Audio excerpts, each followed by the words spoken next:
Dos oitavo ano, tudo bom com vocês? Quase que eu falo sétimo, hein? Então, parabéns para quem passou de ano, né? Eu sei que vocês se dedicaram muito o ano passado, foi complicado para todo mundo.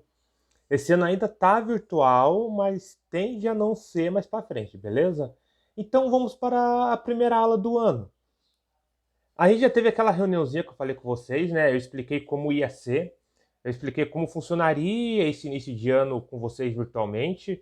Então, eu vou gravar essa aula, né, no WhatsApp e no link do YouTube. Vai ter lá o link do formulário para vocês responderem os exercícios dessa aula. E eu peço que respondam, por quê? Vocês respondendo os exercícios vai ser uma forma de eu ter controle de quem está assistindo a aula ou não. Então, se vocês responderam, é porque vocês estão participando da aula, beleza? Lembrando que qualquer dúvida vocês tirem comigo pelo WhatsApp, né, pelo grupo do oitavo ano lá. Pode mandar que eu respondo para vocês. E esse início de ano, eu vou fazer o que eu faço todo ano, que é bom a gente relembrar, sempre repensar direito o que é história, né? Então a gente vai entrar em outros assuntos agora que vai entrar no mundo moderno, Brasil Império, Brasil República, essa transformação que se teve na história do Brasil, que deixa de ser uma colônia, deixa de ter aquele pacto colonial com Portugal, né? Onde tudo ia para Portugal e o Brasil não ficava com nada.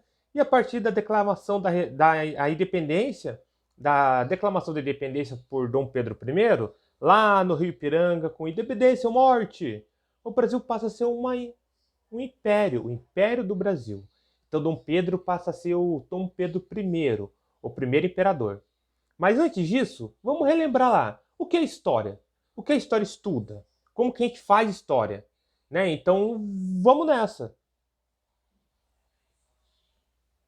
Por que estudar história, né?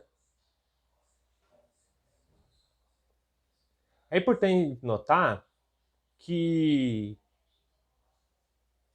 a história, eu vou falar aqui mais para frente dos slides, é a ciência dos homens no tempo. Então, o ser humano, ele percorreu um longo caminho até chegar onde nós chegamos, com carro, avião, tecnologia, celular digital, tudo certinho. Pensa então como foi esse caminho. Será que a gente sempre teve energia elétrica? Sempre tivemos acesso a informações, ao jornal, aos canais de notícias no YouTube? Sempre tivemos impressoras que imprimiam papel? Hoje temos impressora 3D que já imprime objetos. Sempre foi assim? Sempre teve tudo isso? Ou nossa história começou lá atrás, com o homem pré-histórico, com descobrindo a primeira ferramenta de madeira para caçar, descobrindo como fazer o fogo e por aí vai.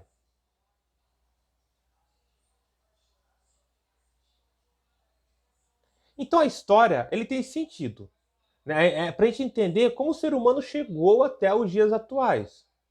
Então a história está presente no nosso dia a dia, né? Está presente no celular que a gente mexe, está presente no programa que a gente assiste, nos filmes que a gente assiste, né? Por exemplo, quem gosta de filme mais antigo pega o Rock, né? No Rock 4, o inimigo era o cara da União Soviética, o Draco, o boxeador russo, que mata o Apollo Creed, e depois o Rock vai se vingar. Aquela velha briga Estados Unidos-União Soviética, um contra o outro.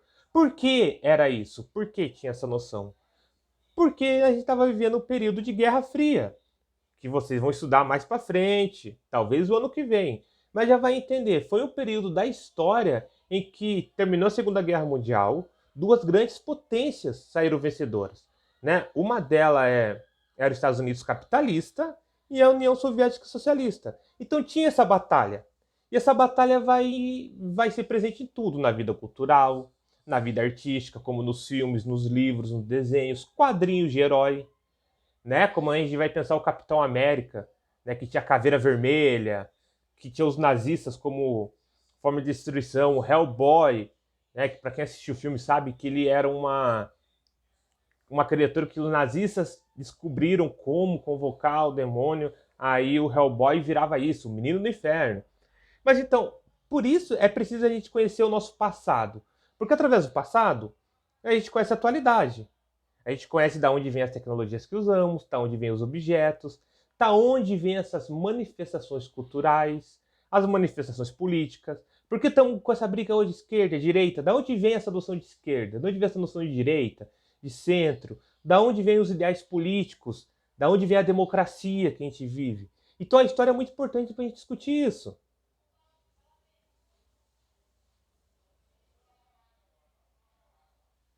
Além da história da sociedade que vivemos, é possível desvendar o passado dos nossos familiares, como viviam, que costumes tinham, de onde vieram, para onde foram e como chegaram até os dias atuais.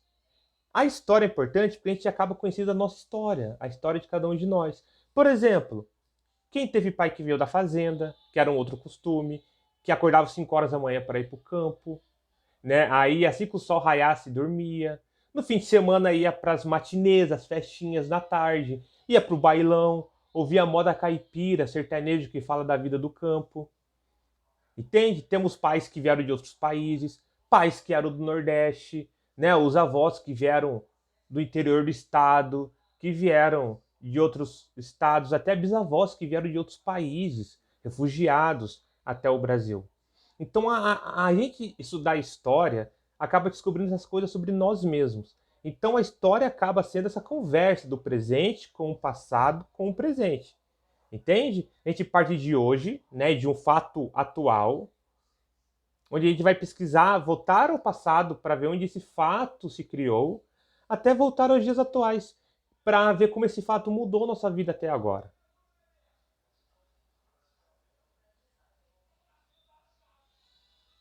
Então, todos fazemos parte da história. Né? Todos somos responsáveis pela construção da nossa sociedade que vivemos e de seu futuro para nós e para as próximas gerações. Então, quando a gente estuda, quando a gente se prepara, quando nossos pais trabalharam para nos dar comida, todos eles são responsáveis pela história do país. Todos participaram.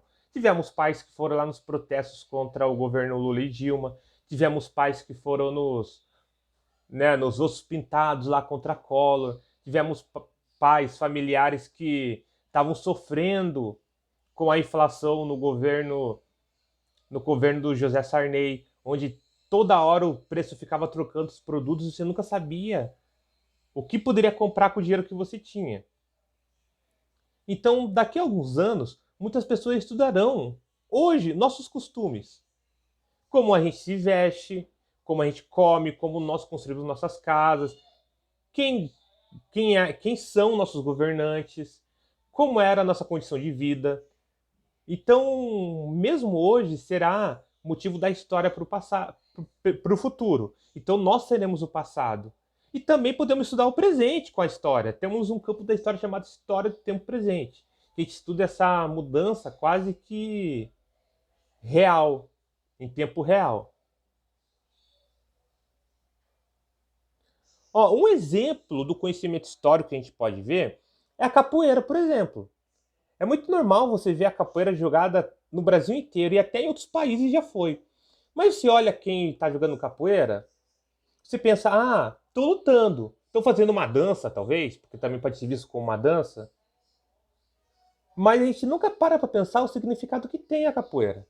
Né? E através da história, estudando a história, que a gente pode explicar o significado desse esporte.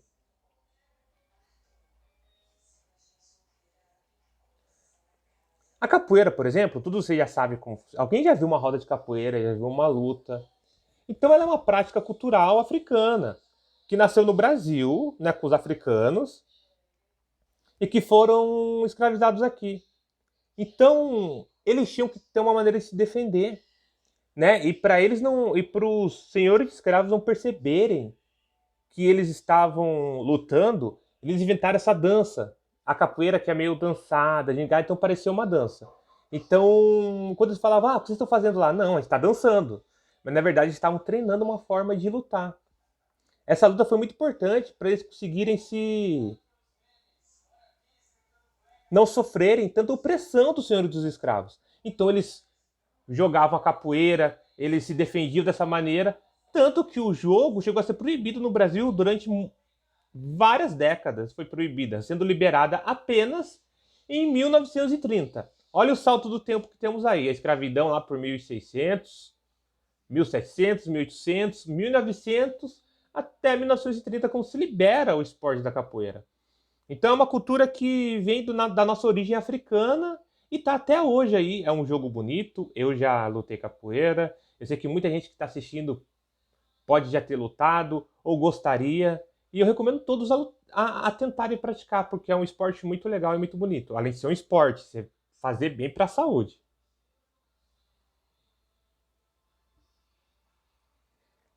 Hoje, alguns grupos de capoeira são até reconhecidos como patrimônio cultural. Isso é uma conquista, porque isso acaba valorizando a nossa cultura afrodescendente. Aquela cultura que muitas vezes é deixada de lado para gente ter aquela. Não, minha cultura é europeia. Não, porque a minha família é da Europa, é de Portugal, é da Espanha. Mas todos nós temos essa mistura. O sangue africano correndo nas nossas veias. Né? Então, você ter uma cultura uma cultura que é brasileira, que é da origem africana brasileira, ter sido como reconhecido como patrimônio cultural da humanidade é uma vitória muito importante. Então é por esse motivo que a gente só consegue entender o valor das coisas, o reconhecimento que as coisas têm, é estudando a história do Brasil, a história dos nossos antepassados, a história do mundo em si. Então, como eu falei, esse cara aqui, ó, é o Mark Bloch. Ele escreveu esse livro que a gente estuda na faculdade. No início, você entrou na faculdade, é o primeiro livro que você lê sobre história, que é a Apologia da História ou o Ofício do Historiador. Ofício é trabalho. Então, nesse livro, ele vai falar sobre o trabalho do historiador. Então, a história é a ciência do homem no tempo. Ou seja, é todo o caminhar do homem no tempo. Não é só o passado, também é o presente. Então acaba sendo essa conversa. É interessante a gente citar como até o autor, até esse livro pode ser usado como fonte histórica. Porque o Mark Bloch, ele era de origem judia, né? Ele era um judeu, e ele foi preso pelos nazistas. E esse livro, Apologia da História, ele escreveu durante a sua prisão. Como ele não tinha acesso a livros, ele não tinha acesso a nada, tudo que está escrito aí veio da cabeça dele, gente. Veio da mente dele. E após esse livro, ele foi fuzilado pelos nazistas. Então, até um livro de história também é uma fonte. Também é uma fonte para você estudar história. Um livro é uma fonte para você estudar história. É isso que a gente vai discutir mais para frente. Mas é interessante essa história desse cara aqui, que é muito importante para os historiadores, porque marcou a geração de uma nova forma de fazer história, né? Uma forma de se ver o sujeito, todo mundo como parte da criação. Então, esse é o Mark Bloch, que a gente estuda bastante. E muito do que vocês estudam vem dele. Então, para a gente fazer história, né, o historiador, o cara que vai escrever história, ele usa fontes históricas, que são vestígios deixados pelos homens e mulheres na Terra. Ou seja, tudo que foi produzido ou tem interação com o ser humano pode ser considerado uma fonte de estudo para a história. Então, a gente pode classificar as fontes históricas da seguinte maneira. Temos as fontes escritas, ou seja, tudo que foi deixado em registro escrito. Temos leis, como essa daqui, como essa primeira aqui no canto, que é a Lei Áurea, assinada por Princesa Isabel, que veio para liberar os negros. Né, temos um livro, Dom Casmurro, de Machado de Assis, que é considerado um dos grandes escritores brasileiros.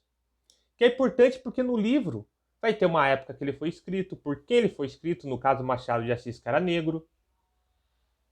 A gente pode tirar várias informações que tá lá, como que ele caracterizava a sociedade naquele período, por aí vai. E temos, outro lado, uma carta, que também é fonte histórica. Né? Ou seja, porque ali vai ter uma história contada, vai ter alguém que escreveu, vai ter uma data de onde ela foi escrita, por quem, para quem e por que ela foi escrita. Então tudo isso é importante. Ainda temos, ainda temos como fonte histórica revistas, jornais, quadrinhos, muitas coisas. Temos também as fontes visuais, que nesse caso a gente pode colocar os quadros. Né? Por exemplo, esse Essa obra é O Grito do Ipiranga. Ela foi encomendada pelo pintor paraibano, ao pintor paraibano Pedro Américo, né, pelo governo Dom Pedro II, para exaltar Dom Pedro I e rememorar o nascimento da nação e do Império Brasileiro. Então nós temos uma cena que foi desenhada aqui, né, e como eu já expliquei para vocês em outros anos, ou melhor, no ano passado, não foi assim que aconteceu, né? Mas foi criado essa pintura para se ter a ideia de um grande navegador, de um grande herói brasileiro. Então a pintura, a gente também vai estudar história, né? Porque a gente pode tirar vários aspectos ali. Por que fizeram essa pintura? Ah, para comemorar o nascimento de uma nação. Foi isso que aconteceu? Não. Mas por que ele não retratou daquele exato momento? Porque Dom Pedro estava com dor de barriga em beira ao rio Ipiranga. Estava num burrico, num burrinho, não no cavalo. Tem poder forte para representar o nascimento de uma nação essa cena? Não. Então vamos pintá-la de uma maneira diferente. A fotografia também é uma fonte histórica. Temos, por exemplo, essa fotografia que é clássica. Desculpem.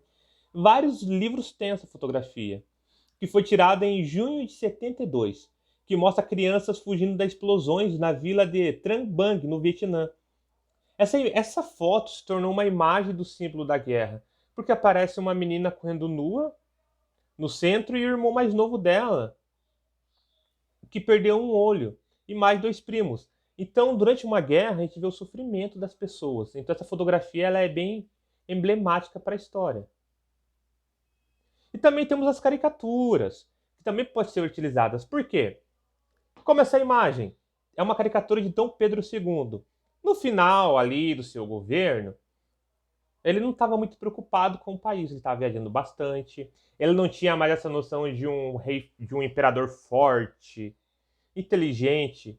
Então, para atacá-lo, a imprensa estava fazendo caricaturas, né, piadas e tal. Então, isso é uma forma de se contar a história, é uma forma de a gente tirar do desenho algumas informações.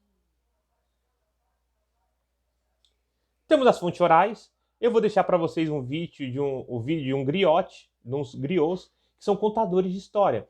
Então as fontes orais são lendas, entrevistas. Esse vídeo, tudo que é falado pode ser usado como fonte oral, porque a partir daquilo você vai extrair informações para se montar a sua narrativa histórica. Cultura material, né? Temos aqui brinquedos, que cada brinquedo vem de sua época. Por exemplo, temos o minigame ali, o bichinho virtual, o Tamagotchi, Gênios, um brinquedo que se decora, várias sequências de cores, uma arvorezinha ali que se ia pendurando os macaquinhos e quem fizesse a árvore cair perdia. Temos aqui em cima um armário de boticas, ou seja, um armário farmacêutico antigo, né? E temos as roupas, que também são fontes da cultura material, né? Onde cada época tinha sua representação. No meio, por exemplo, temos um vestido da cidade francesa do século XVIII, XIX, também muito utilizado no Brasil. Em cima temos roupas de mulheres nos anos 70. E embaixo aqui temos os maiôs, as roupas de praia, né? Lá na década de 20 e 30, onde mostrar o corpo não era normal e você ia para a praia com roupas compridas. Então, a cultura material também pode ser carro, pode ser arquitetura, móveis, imóveis, vários fatores que vão nos fornecer dados sobre aquele período, aquele momento que a gente quer contar. Então, é interessante que quem faz a história não é só historiador, não é só o professor de história, mas sim somos todos nós. Antigamente se acreditava que a história era feita pelos vencedores, ou seja, por reis, presidentes, generais, pessoas importantes. Né? Mas após a escola dos análises, que ou seja, uma escola que é um grupo de historiadores que vão liberar novas formas de fazer história, e com essas mudanças que vão ocorrendo no mundo, descobriram que a história não é feita só pelos grandes personagens, só pelos vencedores, mas todos nós fazemos história. Todos nós somos sujeitos da história. Então, pessoas como eu, você, seu pai, sua mãe, seu irmão, seus avós, grupos como as mulheres, grupos militares, instituições pessoais, como, por exemplo, a Câmara dos Deputados, um museu, igreja. Tudo isso são coisas que fazem história, fazem a construção histórica. E ainda temos, e no meio desse grupo de sujeitos históricos, a gente pode dividir entre sujeitos individuais e coletivos. Né? Eu, professor, sou um sujeito histórico individual. Você é aluno, um delegado, um presidente. São pessoas, são sujeitos individuais. Mas já temos mulheres, né? Grupo de mulheres protestando, grupo de estudantes protestando, industriais, são sujeitos coletivos. É o mesmo sistema, um individual, vários coletivos. Então todos somos participantes da história, todos fazemos parte da história.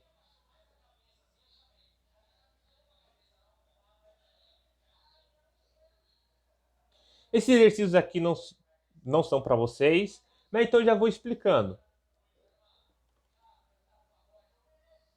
Então é o seguinte, como eu falei para vocês, vai ter o link no grupo do WhatsApp dos exercícios, vai ter o link na descrição do vídeo no YouTube e respondam lá a questão. E respondam as questões lá, lembrando que vale nota, vale presença e vale participação de vocês. Qualquer dúvida, é só entrar comigo. That's all, folks, pessoal. Isso é tudo. Até a próxima semana com geografia e com física. Até mais, gente!